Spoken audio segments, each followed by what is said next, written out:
রাজনীতি করার সময় বলেন আমার নেতা তোমার নেতা বিশ্বনবী মোস্তফা, আর ফেতরা দেওয়ার সময় বলেন আমার নেতা তোমার নেতা ইরাক। ইরাক কেন হবে? মদিনা হবে। মদিনার সা যেটা যে ওজন আসে সেটাই, মদিনার সা 2.5 কেজি, আপনি সেটাই দিবেন, তার বেশি না। এটা জমা করবেন, প্রতিবেশী ভাইদের গ্রামের লোকদের তালিকা করবেন, কারা সত্যিকারের অক্ষম যাচাই করবেন, করে তাদের বাড়িতে বাড়িতে ফেতরা পৌঁছে দিয়ে আসবেন। এটাই হচ্ছে নিয়ম। এই নিয়মটা ভঙ্গ করার কারণে আজকে জাকাত আনার জন্য লাইন পড়তেছে, আর পায়ের তলে পৃষ্ঠ হয়ে প্রতিবারে মানুষ মারা যাচ্ছে, দেখেন না? প্রায় তার লজ্জা আসতে পারে না। একজন হয়তো প্যারালাইসিস রোগী পড়ে আছে, বাড়িতে আসতে পারে না। কেউ আছে করোনার রোগী, হাসপাতালে তার চিকিৎসা করেন নাই। আপনি যদি তার কাছে পৌঁছে দিতে পারেন তাহলে আপনি মানুষ। আর সে আসবে আপনার কাছে ফেতরা নিতে, জাকাত নিতে, তো আপনি কিসের মানুষ? মুসলমানের পারস্পরিক মহব্বত ভালোবাসা বৃদ্ধির জন্যই রমজান এসেছে। কালকে পত্রিকা দেখলাম এবারে সাদকাতুল ফিতর 2310 টাকা, সর্বনিম্ন 70 টাকা পড়েছেন না? কোথায় যাব? মুশকিল হয়ে গেছে। অনেক কিছু বিষয় এখানে আছে। এক কথাই বলছি, জাকাতের অন্যতম খাত হচ্ছে জাকাতুল ফিতর, ফিতরের জাকাত। এটা হলো জাকাতুল নুফুস, নফসের জাকাত। জাকাতুল ফিতর মাল যেটা, এটা ধনীদের উপরে, যাদের সঞ্চিত ধন আছে তারাই দিবেন। কিন্তু জাকাতুল ফিতর, যে ফিতরাত অর্থ স্বভাব, প্রত্যেকটা মানুষ ফিতরাতের উপরে জন্মগ্রহণ করে। এই জন্য ইবনে কুতাইবা বলছেন জাকাতুল ফিতর এই জাকাতুল নুফুস। জাকাতুল ফিতর হচ্ছে নফসের জাকাত। ঈদুল ফিতরের আগের দিন সন্ধ্যায় যদি আপনার ঘরে কোনো সন্তান আসে, ওই সন্তানেরও সাদকাতুল ফিতর বা জাকাতুল ফিতর আদায় করতে হবে। আর যদি ওই সময় আপনি মারা যান, আপনি বাড়ির মালিক হলেও আপনার জন্য জাকাতুল ফিতর আদায় করা সন্তানের জন্য আবশ্যিক নয়, নফলও নয়, ফরজও নয়। অর্থাৎ আপনি মরে গেছেন, আপনার আমলনামা শেষ, আপনার জন্য কোনো ফিতর আদায় করতে হবে না। কিন্তু আপনার ঘরে বাচ্চা এসেছে একটা, তার জন্য আপনাকে ফিতরা দিতে হবে। এটাতেই প্রমাণ হয় যে জাকাতুল ফিতর হচ্ছে নফসের জাকাত। আপনি সিয়াম রাখেন বা না রাখেন, তথাপি আপনাকে ফিতরা দিতে হবে, যদি আপনি মুসলমান হন, যদি আপনি সিয়ামকে অস্বীকারী না হন। অতএব প্রচলিত জাকাত হলো জাকাতুল মাল, আর ঈদুল ফিতরের আগে যে জাকাত দেওয়া হয় এটা হচ্ছে জাকাতুল ফিতর। দুটোর মধ্যে আসমান জমিনের পার্থক্য। জাকাতুল ফিতর কত দিতে হবে স্পষ্ট হাদিসে রয়েছে।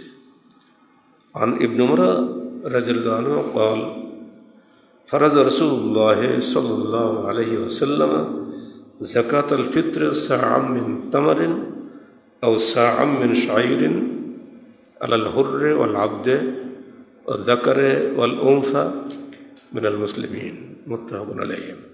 আব্দুল্লাহ ইবনে উমর বলছেন রাসূলুল্লাহ সাল্লাল্লাহু আলাইহি ওয়াসাল্লাম সাদাকাতুল ফিতর বা জাকাতুল ফিতর ফরজ করেছেন মুসলমানদের উপরে 1 সা খেজুর বা 1 সার জব, সে স্বাধীন হোক বা কৃতদাস হোক, বড় হোক বা শিশু হোক, প্রত্যেকের উপরে। শর্ত হলো যদি সে মুসলমান হয়। وعن أبي سعيد الخدري رضي الله عنه قال كنا نخرج زكاة الفطر صاعا من طعام أو صاعا من شعير أو صاعا من تمر أو صاعا من عقد أو صاعا من زبيب متفق عليه। আমরা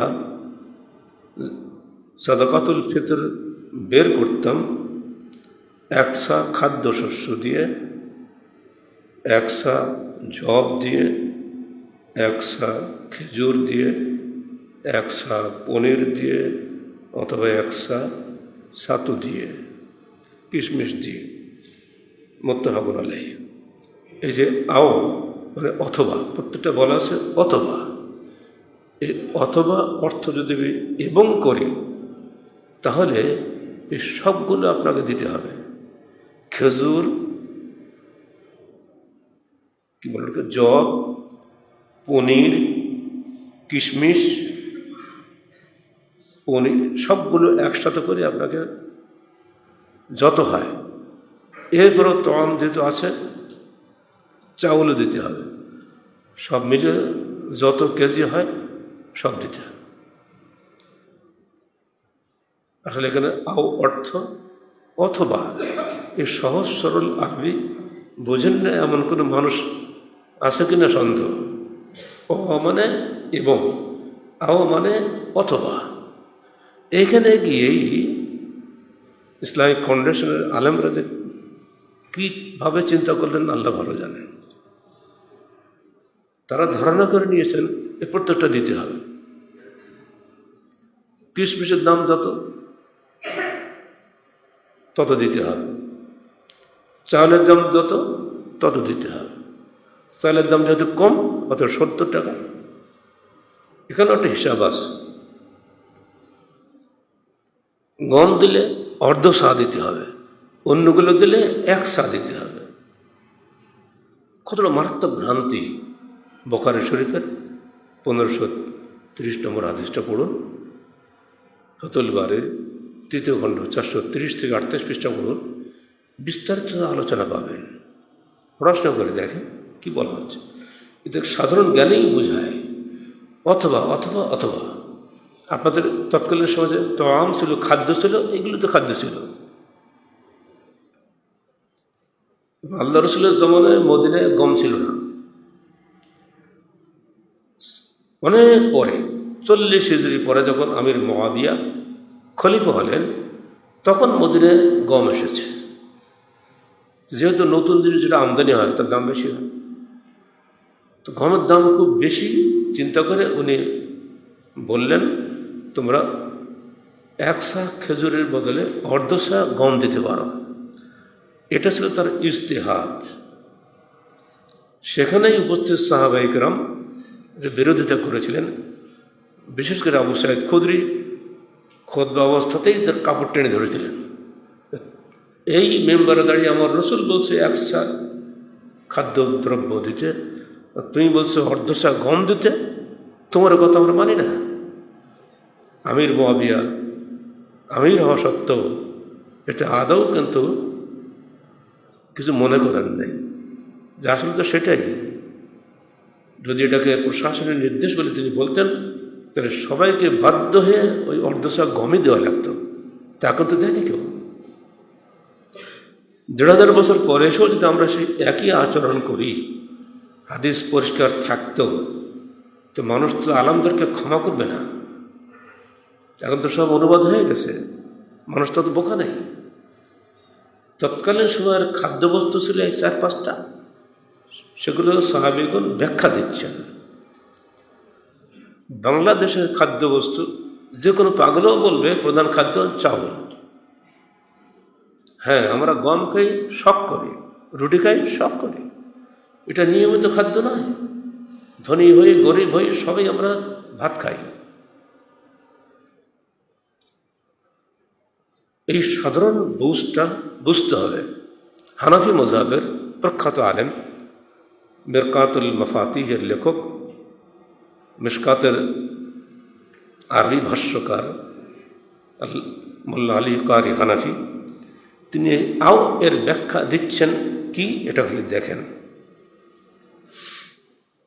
তিনি বলছেন, আও লিত্তাখয়ির বাইনান নাওআইন, দুটি বস্তুর মধ্যে একটাকে বেছে নেওয়ার ইখতিয়ার দেওয়ার জন্যই এখানে আও বলা হয়েছে। তাই তো অর্থ হয়, তাই না? ফালাইসা যিকরাহুমা লিল হাসর, এখানে দুটোকে উল্লেখ করা হয়নি সীমাবদ্ধ করার জন্য, যে তোমাকে খেজুর এবং জব দুটোই দিতে হবে এর জন্য কিন্তু বলা হয়নি। অথবা, অর্থাৎ তোমার ইখতিয়ার আছে, যে কোনো একটা তুমি দাও। সাহাবে মেরাত আহলে হাদিস বিদ্বান ওবায়দুল্লাহ মুবারকপুরী, তিনিও ঠিক একই কথাই বলছেন। কুলতু আউয়াল তাখয়ীর, মোল্লা আলী কারি যেটা বলেছেন, আহলে হাদিস বিদ্বান মুবারকপুরী ঠিক সেটাই বলেছেন। যে কোনো একটা তুমি দাও, তমাম দাও। পৃথিবীর বিভিন্ন দেশে বিভিন্ন তমাম রয়েছে। তৎকালীন সময় সৌদি আরবের তমাম অর্থাৎ মক্কা মদিনার তমাম ছিল এটা, তাই তারা এটা দিয়েছেন। বাংলাদেশের তমাম তো ওগুলোর একটাও না। আমরা কেউ জবও খাই না, খেজুরও খাই না, কিশমিশও খাই না, পনিরও খাই না। ও দিলে বরং আরও খারাপই লাগবে। আমাদের চাউল খাওয়ার অভ্যাস, অথচ চাউলই দেবেন, এর বাইরে কিছু নয়। এরপরও সমস্যা দাঁড়িয়েছে সা নিয়ে। যেখানে বসে তিনি নির্দিষ্ট দিচ্ছেন সা আমিন তামার, এক সা খেজুর দাও, সেটা কোথায়? মদিনায় নয় কি? এখন আপনি বলছেন যে না, ওটা হবে ইরাক। ইরাকের সা হিসাবে 6.5 কেজি অর্ধেক যা হয় তাই দিতে হয়, 3.5 কেজির অর্ধেক যা দিতে হয় তাই। ইরাকের সা কেন দিতে হবে? এর কোনো উত্তর নাই। কোন দুষ্ট লোক যদি বলে আপনার ইমাম আবু হানিফার জন্ম কুফা ইরাকে, বলে কি আপনি ইরাকের সা ধরলেন? এরকম বলা তো অস্বাভাবিক কিছুই নয়। মুখে রাজনীতি করার সময় বলেন আমার নেতা তোমার নেতা বিশ্বনবী মোস্তফা, আর ফেতরা দেওয়ার সময় বলেন আমার নেতা তোমার নেতা ইরাক। ইরাক কেন হবে? মদিনা হবে। মদিনার সা যেটা যে ওজন আসে সেটাই। মদিনার সা 2.5 কেজি, আপনি সেটাই দিবেন, তার বেশি না। এবং আমার রসুল আমাকে খাদ্যদ্রব্য দিতে বলেছেন, আমি খাদ্য দেব, খাদ্য আমি যা খাই সেটা দেব। সহজ কথা। মাথা প্রতি 1 সা করে খাদ্য দেওয়াটা হলো জরুরি। তাই এবারে দেখেন, এই দিকে খুবই গোড়া, অন্যদিকে আর খুব ঢিলা। আল্লাহ রসুল জীবনে কোনো টাকা পয়সা দেন নেই। সে যুগে সোনার টাকা ছিল, দিনার বলতো স্বর্ণ মুদ্রা, দেরহাম বলতো রৌপ্য মুদ্রা। যে প্রমাণ হয় সে যুগে স্বর্ণ মুদ্রা এবং রৌপ্য মুদ্রার প্রচলন ছিল। অথচ কোনো হাদিসে পাওয়া যায় না যে সাহাবা একরাম গমের বা খেজুরের বা যেটাই হোক তার বদলে তারা দেরহাম বা দিনার দিয়েছেন। এখানে আপনি কিয়াস করে দিলেন খাদ্য লাগবে না, টাকা দিলেই চলবে। এখানে বেলা কিয়াস করলেন, ওখানে কিয়াস হয় না কেন? একদিকে থাকেন।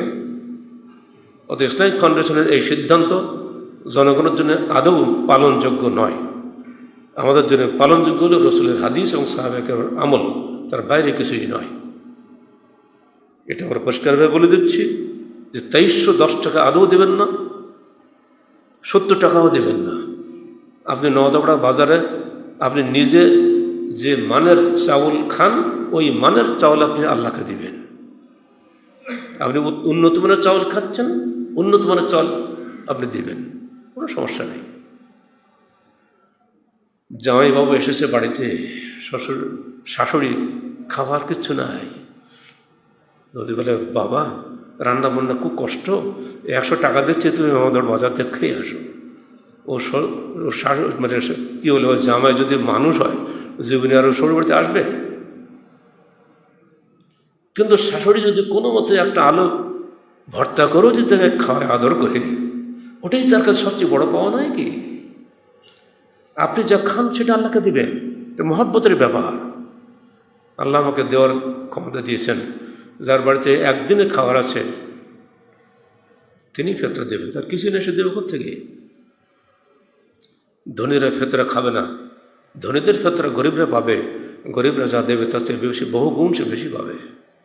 এক জায়গায় ফেতরা জমা করবেন, সেখান থেকে বন্টন করবেন, নিজেই জমা করে নিজেই বন্টন করলে তো হবে না। এর ফলে ক্ষতি হয় এই যে মানুষ যে গরিব যত হাঁটতে পারে বেশি বেশি পায়, এটা সিস্টেম না। এটা জমা করবেন, প্রতিবেশী ভাইদের গ্রামের লোকদের তালিকা করবেন, কারা সত্যিকারের অক্ষম যাচাই করবেন, করে তাদের বাড়িতে বাড়িতে ফেতরা পৌঁছে দিয়ে আসবেন। এটাই হচ্ছে নিয়ম। এই নিয়মটা ভঙ্গ করার কারণে আজকে জাকাত আনার জন্য লাইন পড়তেছে, আর পায়ের তলে পৃষ্ঠ হয়ে প্রতিবারে মানুষ মারা যাচ্ছে, দেখেন না প্রায়। এটা সিস্টেম নয়। ইসলামিক সিস্টেম হচ্ছে আপনি যেখানে বসবাস করেন সেখানে প্রতিবেশী ভাইদের নিয়ে একটা কমিটি করেন, সেই গ্রামের বা সেই ওয়ার্ডের লোকদের সব ফেতরা বা সব জাকাত বা ওসর জমা করেন, করে তালিকা করেন যে এর মধ্যে কতজন লোক আসলে ভাই সমস্যার মধ্যে আছে, তার লজ্জা আসতে পারে না। একজন হয়তো প্যারালাইসিস রোগী পড়ে আছে, বাড়িতে আসতে পারে না।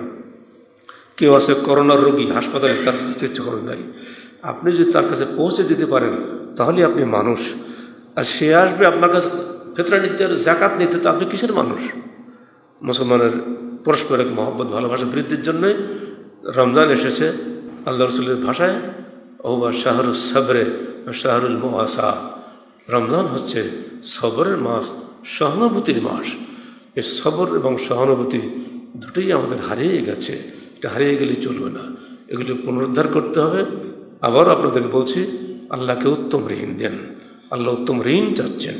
তিনি নজরুল কোরআনের শুরুতেও ঋণ চেয়েছেন এবং নজরুল কোরআনের শেষ দিকেও ঋণ চেয়েছেন।